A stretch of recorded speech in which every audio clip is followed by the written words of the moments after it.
Hi guys, today let us study about the parts and working of a horizontal and vertical spindle column and knee milling machine.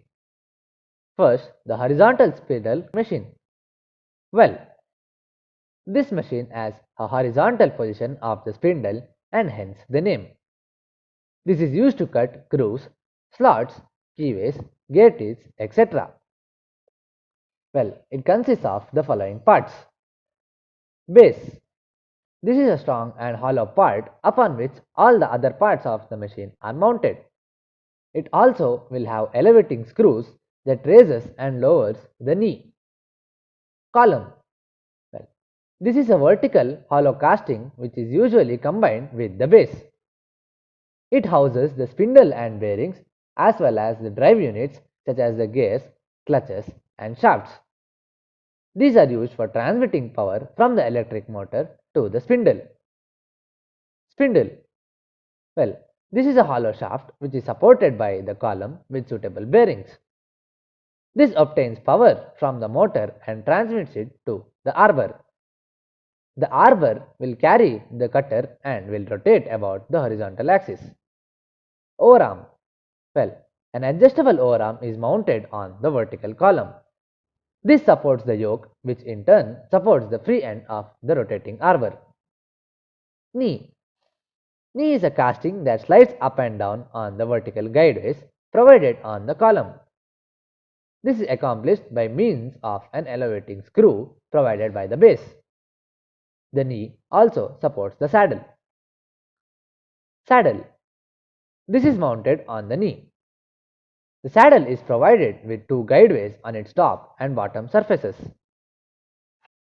These slides are machined at right angles to each other. The lower side facilitates the horizontal movement of the saddle and the upper slide accepts the slide provided on the bottom surface of the work table. Work table. Well, work table rests on the saddle. The work table can be moved longitudinally or at right angles to the movement of the saddle. It is provided with T-slots along its length for mounting the work holding devices. The workpiece is clamped rigidly on the work table. It is then moved in suitable directions to the milling cutter with the help of the knee and the elevating screws. The rotating cutter is brought about in contact with the workpiece which settles on the work table and hence the milling operation will be carried out. Next, the vertical spindle column milling machine. Well, in this type of machine, the spindle is held in a vertical position. This is used to perform operations such as end milling, face milling, etc.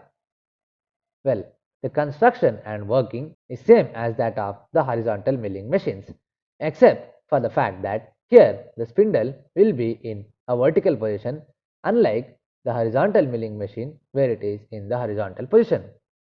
The spindle will be located vertically parallel to the face of the column and perpendicular to the top of the work table. It is mounted in the spindle head and carries the cutter at its end. The spindle head can be either fixed or swirling type.